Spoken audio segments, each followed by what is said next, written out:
District 3.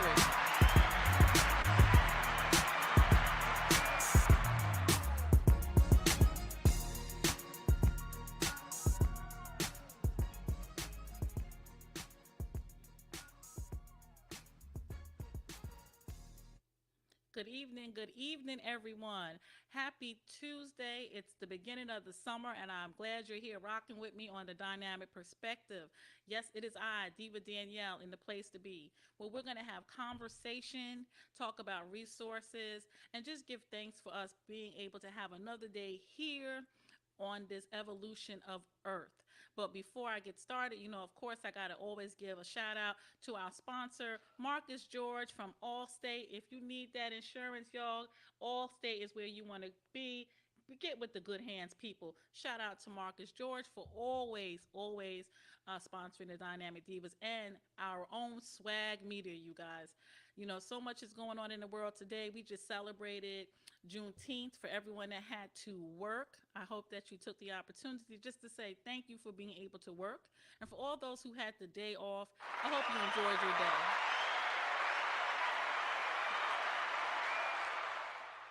So, we got some new stuff on the horizon. I want to take this opportunity to tell you that Shadiva's been working, and, we're getting ready to launch something a little bit different. In addition to the podcast weekly, we're going to be also launching the Dynamic Perspective. It is going to be a paper as well as online magazine about things going on in the community, exclusive stories, feature stories, and community events.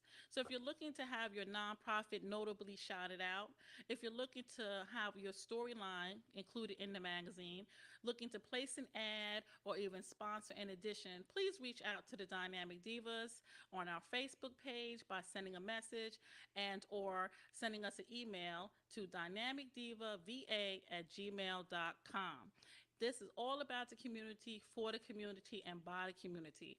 And the only way we're going to make a change to any of the challenges that we have is that we communicate and stop competing with one another. We have to communicate so we collectively get better. So you guys reach out to us. It's all in just saying, hey, what can we do for you? So what's been happening out there, people? I'm telling you now, we're getting ready to bring you some tea. And the T is going to be talking about what our city council does for us in the cities in which you reside. And I am very fortunate to have the opportunity to not only introduce this one particular councilman, but to also be able to talk about some of the things we have going on right here in our city that is affecting us daily and some changes that the city may bring about.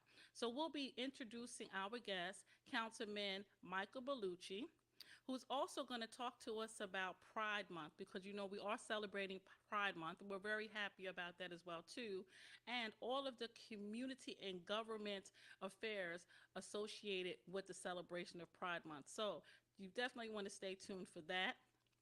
Again, please help us continue to keep this podcast going and any other endeavors that the Dynamic Divas may have by sending a donation to our Cash App.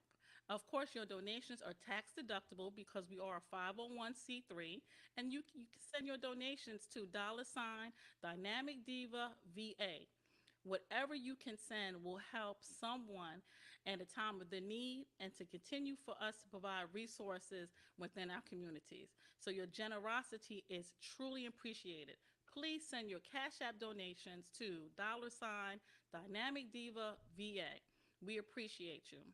So before we get ready to jump into our guest, I definitely want to see how everyone is doing. So please send comments to us. Let us hear what you're thinking, what you're feeling.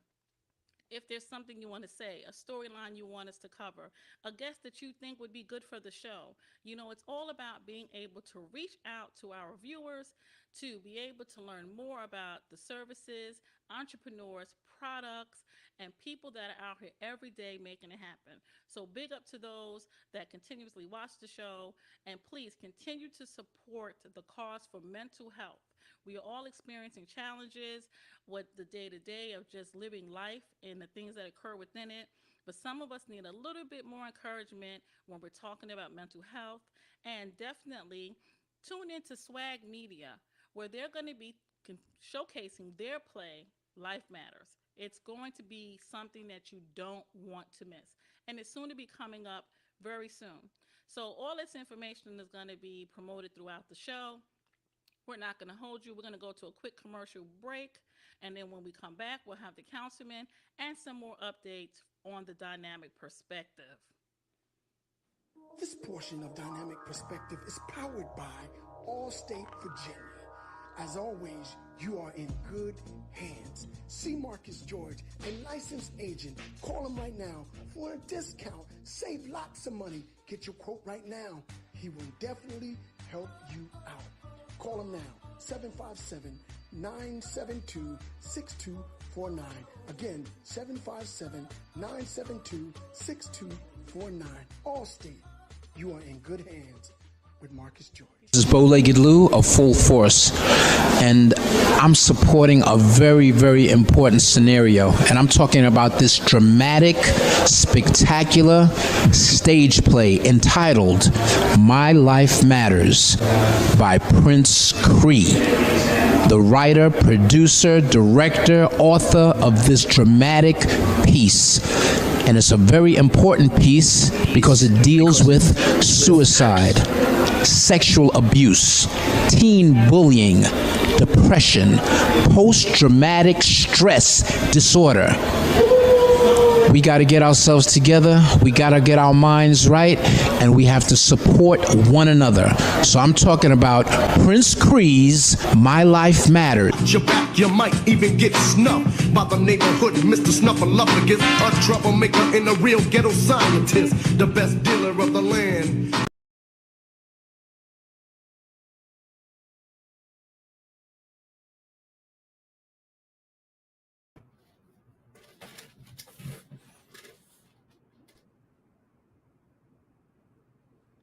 Hi, Danielle. Good evening, Councilman. How are you today? How are you? To the dynamic perspective. We're so happy to have you. I'm happy to be here.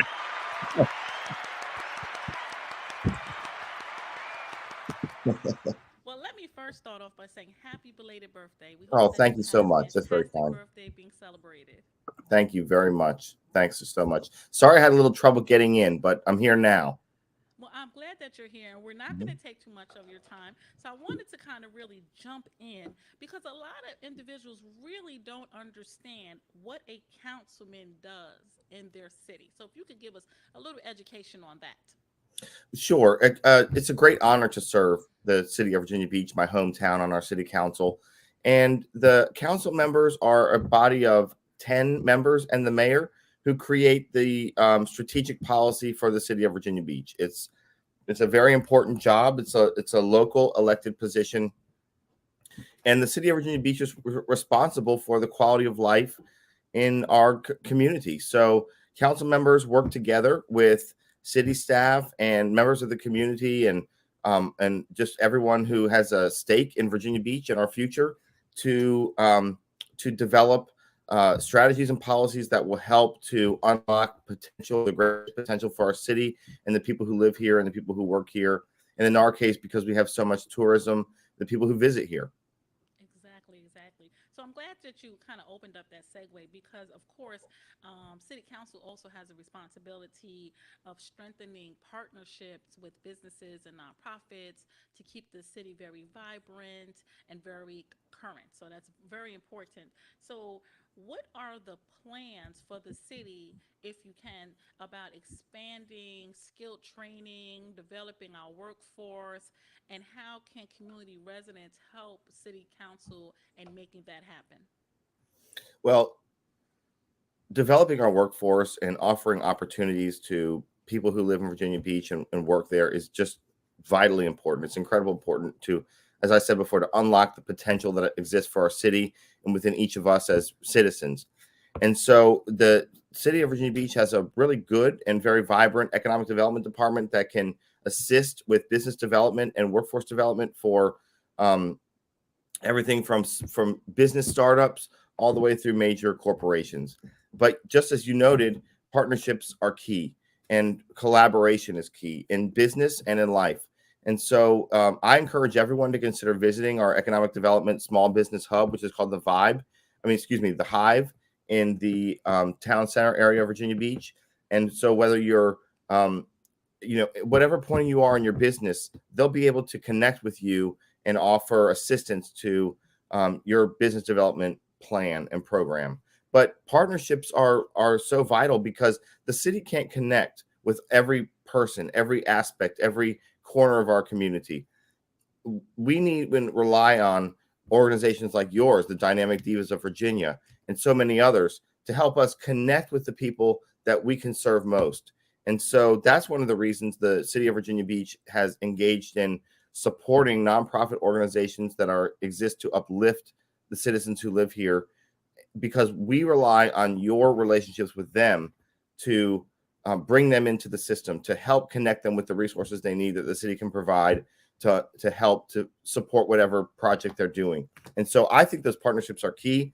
I have advocated for strengthening those partnerships in every way, both with human resources and with financial resources. And so I think you're a perfect example, a great example of the type of local nonprofit, community focused empowerment organization that we need to see more of and we need to get behind. Thank you. I appreciate that. And I have to agree with you. A lot of people don't understand a relationship and partnership, especially when it comes to city government and nonprofits, because we do have a hand on the pulse of what's going on in certain communities before it becomes aware to the city. But even with that, when you look at the educational system, we have a lot of gifted children that are looking to embrace the STEM education. And the city of Virginia Beach has been very, very forthcoming in working with the STEM education program, making more opportunities for those even in elementary phase starting their educational path. So what is it that residents can do to become more aware of these programs, or how businesses can assist the city in making the STEM programs more viable? What is it that we can do to make us, as we say, VB strong in the educational support when it comes to the STEM programs? Well, when it comes to STEM, which I always like to refer to as STEAM, of course, because I work for the Chrysler Museum, and the arts are an important and vital piece of that curriculum and that focus, because the arts unlock creativity in a way that is necessary for the traditional STEM programs. So with that caveat, I would just say that in Virginia Beach, we have an amazing public school system. And that's why one of the reasons people want to live in Virginia Beach. And we have all kinds of great resources for STEM and STEAM curriculum and development. But I think one of the best ways that we can support jobs and employment into those fields is by encouraging constituencies and communities of people who have historically not entered that field to see it as a viable option for their professional growth and development. And again, that's why I think relationships like with the organization that you represent are so important, because for a long time, women, minority communities weren't engaged in those fields. And we've come a long way, but I think that we have still a long way to go to make sure that every single person in our community, no matter what your background is or where you're from, has access to all of the jobs and opportunities that are available to each person, and to help them reach those goals by sharing what's possible. And I think that's one of the best ways we can remove that barrier, is by partnering with groups like yours.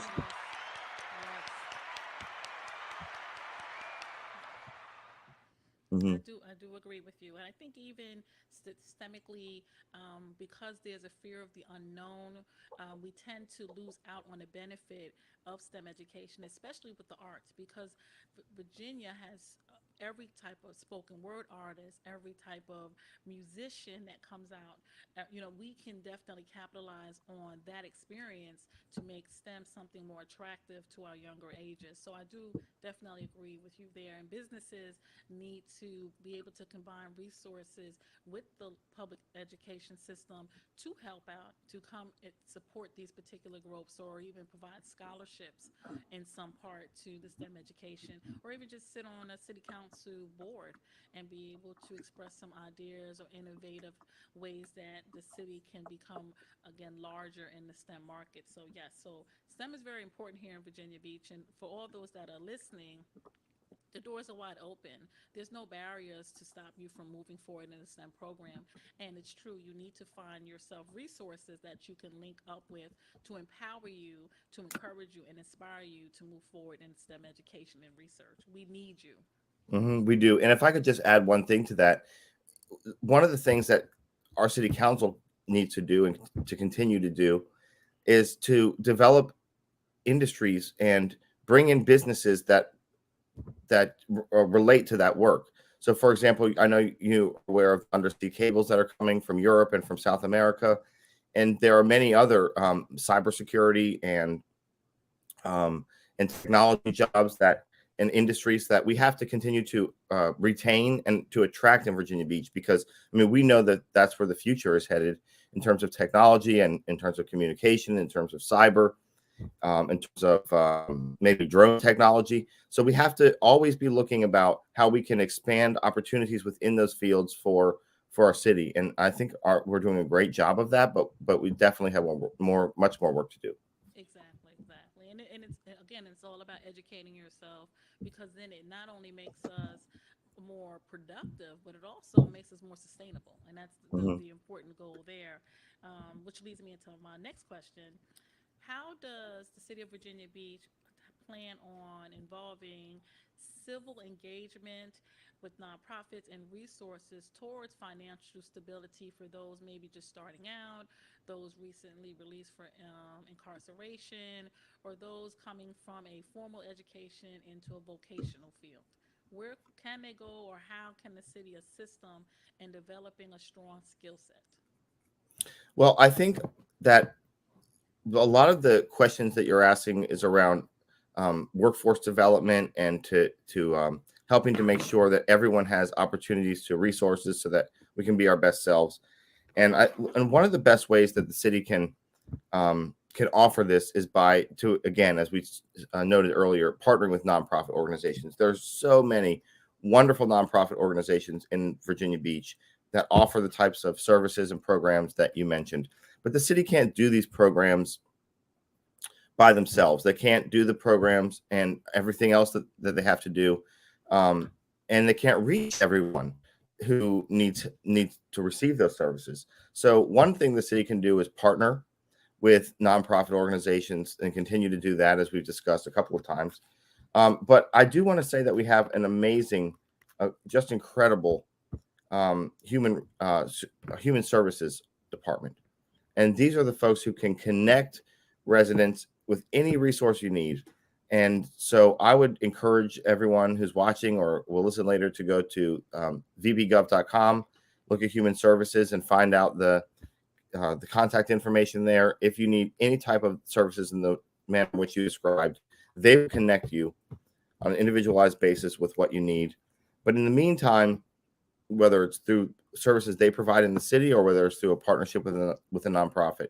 But in the meantime, we have to expand our portfolio of human services nonprofit organizations. I mean, that's what you're doing, Danielle. And, you've heard me say at other times how much I admire the work that you're doing. You offer this full service portfolio of support resources, from food to diapers to trainings, connecting people with others who can provide assistance to them. And that's the type of organization, that's the type of genuine community connectedness that cities can't always provide. And so we've got to do both. We've got to make sure that we're providing those services that so many people rely on as a city, but also that we're standing up and supporting folks like you who are doing work in the field with people who really need help. Thank you. I appreciate that. But now I want to kind of change the question just a little bit. With the recent increase of homicides in the city of Virginia Beach and us being a tourist city, how is it, or what is it we can do as a city to encourage people to still come visit here? I mean, I can still consider us the safest city out there, but there's been a lot of talk that we need to be concerned. What is it that the city has found the biggest challenge outside of gun violence here in the city? Well, I haven't reviewed the statistics. I mean, I have seen them, but I've got to look and see actually whether we've had an increase in homicide.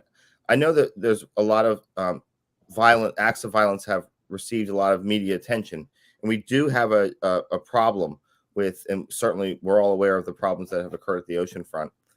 But the city of Virginia Beach has taken proactive measures to ensure that we remain the safest large city in America.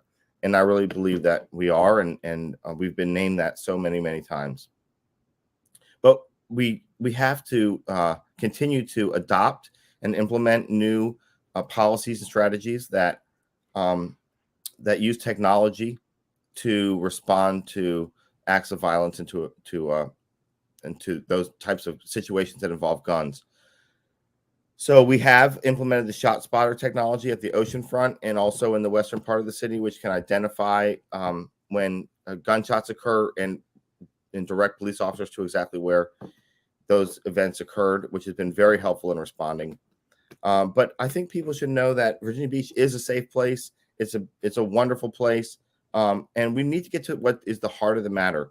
Why are young people, in what appears to be increasing numbers, viewing gun violence as a way to resolve problems? And I think that I talked to a police officer once who was sharing with me a shooting that he witnessed at the oceanfront, where the shooter, the perpetrator, just took out a gun and shot someone right in front of a police officer, knowing that, you know, whatever, he was going to shoot this person, and then he was immediately just arrested by that police officer. So I think there's a sense of hopelessness among some people that exists where, I mean, if you know you're just going to be immediately arrested, what was this person thinking? That obviously they thought they had no future, or that their future wasn't going to be worth much. And I think we need to figure out what is going on with young people in Virginia Beach or in Hampton Roads, America today, where they're increasingly turning to guns to resolve problems and try to get at the heart of that. I think that's, again, I mean, I was with you when you were giving shoes to very young football players. I think connecting with young people, and giving them hope and letting them know that there's a community of people who support them and love them and want to make sure that they're successful in life, that's the best way to reduce violence in the long term. I do agree. I do agree. That is well said, Councilman. And to add on to that too, I also think there's a level of mental health, especially for our youth, because we get inundated with so many things on social media, so many things in music. I think sometimes just traumatic things at home, coupled with those things, can also make you feel as if there's hopelessness, or not feeling that you're able to produce or to fit in. And those are challenges that our youth definitely are facing. I mean, I remember when I was growing up, you know, you had activities and programs that you were into, and you would go into them in the summer, and you would have the whole summer being around people your age, whether it be playing sports or in some type of play or something like that. But I think the kids now with technology sometimes may have idle minds, and then their hands sometimes get a little busy as well too. So we need to kind of figure out a way to get them reacclimated to being active and being able to be out there and learning new skills outside of just, you know, horning into just what technology has to offer. Do some research. Mm-hmm. Another question I have is, with us celebrating Pride Month, and you know, a lot of people are so critical, if that's a good word, or have their personal opinions about Pride Month. But I find Pride Month to be something where you celebrate, where you learn to live and love and love and live. And Virginia has definitely accepted that in a lot of different places. And do you see city government opening more to more festivals and more things like that, recognizing this large community that's coming about this way? Mm-hmm. And thank you for your question. Yeah, I do. We just recently had the first Pride Month proclamation at a city council meeting, which is historic. And it might not seem like a big deal to a lot of people who are watching, who are used to seeing proclamations and resolutions presented at city council meetings, but one has never occurred for the Pride community, and I think it was very meaningful. And I credit Bobby Dyer, our mayor, with having the foresight to make sure that we had the proclamation at the city council meeting. But I think what it boils down to is that, and I think it's reflective of work that you're doing, and I know a lot of your friends are doing. We just have to be nice to each other and treat each other, no matter who you are or where you come from, what your circumstances are, with dignity and respect. We're all worthy of being loved and respected and having opportunities in life. And I think that's what kind of attracted me to the Pride movement, because when I grew up here, I didn't see that those opportunities or that respect and celebration too. We're all different. Each of us are unique. Yes. We should celebrate those differences and value them, because that's what makes us a great city and a great country. It really does. I do agree. And I think that Yes, and kudos to the mayor. Yes, mhm. yes, kudos to the mayor. And I Yeah, think and I public think safety that too. include making sure that everyone is represented, everyone. So no matter who you are, you can see yourself um, in our city council. You can see yourself in city government. You can see yourself in our community. That just goes a long way, because when people kind of relax about those historic divisions in our society, then we can really begin to unleash our potential. When you're at work and you don't have to worry about being in the closet, and you can be yourself, then you can do the best job you can at work. And I think it goes without saying that there should be fairness. You should have equal access to housing and to services and everything like that. And so I think we've come such a long way, and I'm really proud of that. Really grateful for it. Yes, yes, I'm so excited. Yes. That's truly diversity and inclusion at its best. And of Hmm. course, here goes the city of Virginia Beach recognizing the pool of cultures and beliefs and support that we have here. So that's phenomenal. So now I want to jump into, tell us about your community and government relations as it relates to the Chrysler Museum, because the Chrysler Museum is a staple here in Hampton Roads, and it's done a lot of producing of plays and things. So tell us how you came about and what's getting ready to happen there and what we could look forward to. Well, I have worked at the Chrysler Museum for 11 years.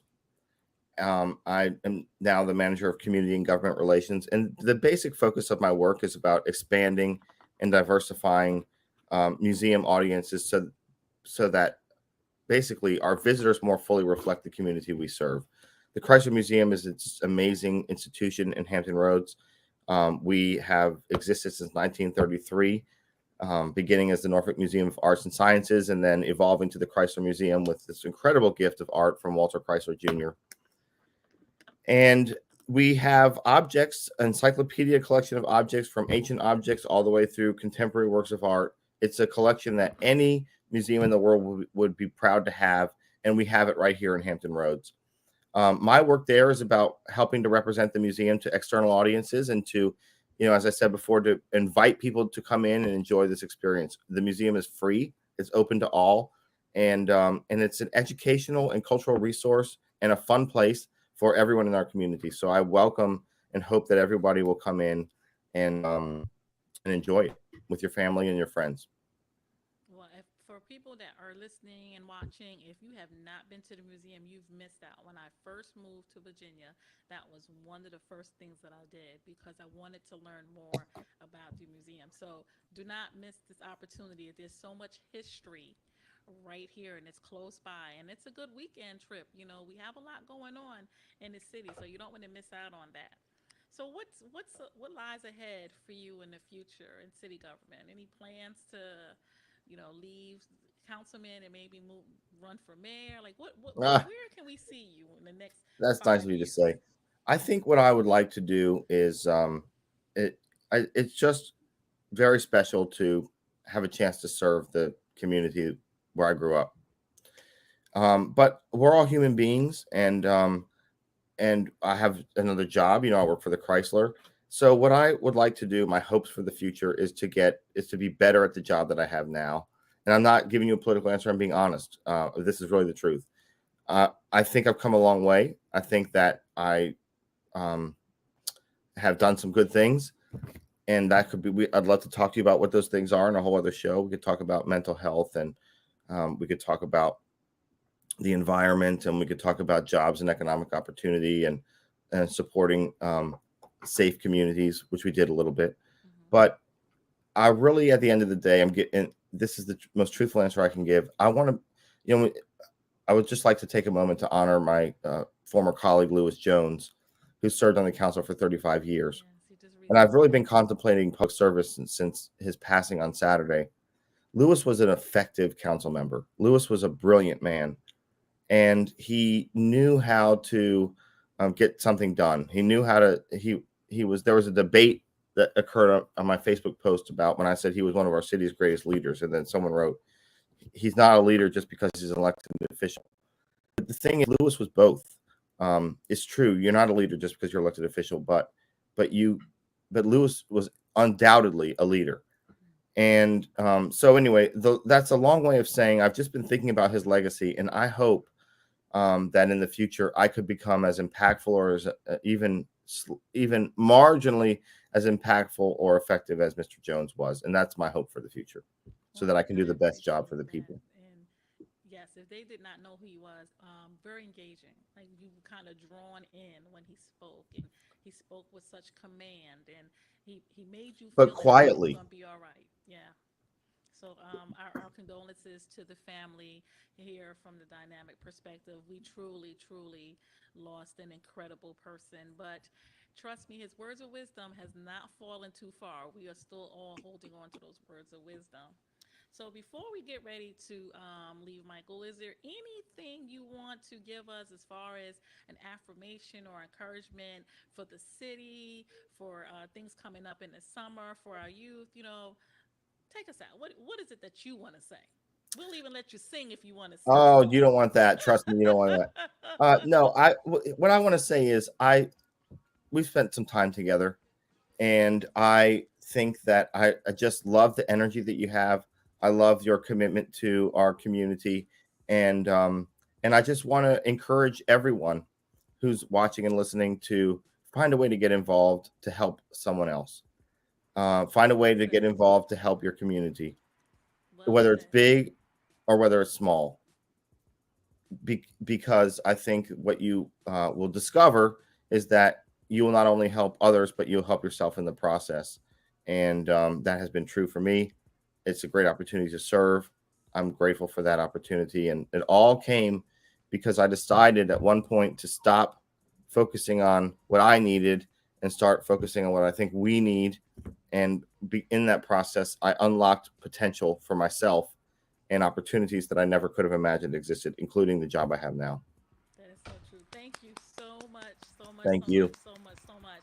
But you're gonna hear from me soon enough. We have to do dinner soon, so you I hope guys, so. you'll be looking for seeing me. Michael's sitting somewhere having a good in-depth conversation.